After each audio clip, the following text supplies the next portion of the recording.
Geovax Labs, that one's up next. Now, this one's interesting because it had a really good spike. Well, now they're getting a little bit of a pullback, and maybe for some of the right reasons, I guess. Was it a little bit too much, too fast? Maybe.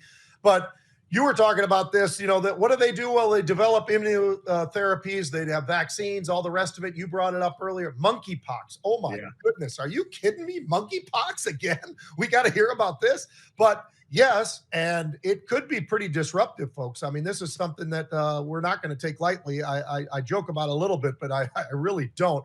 But there's a whole lot going on behind the scenes here, Mark. What do you think about this one? It had that big jump.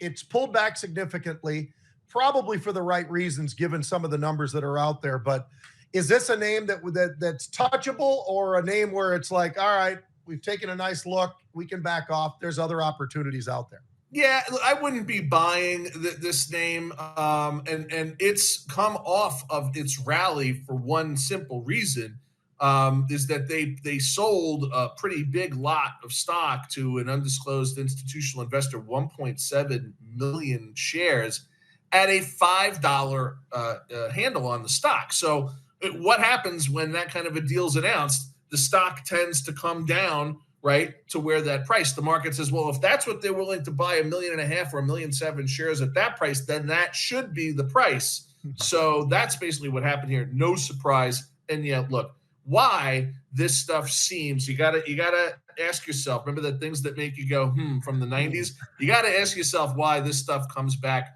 right around back to school season, like every single year. I mean, I don't know. I don't have my tinfoil hat out, but I might get the aluminum foil from the drawer and get started on that one. That's a little bit of a strange one to me.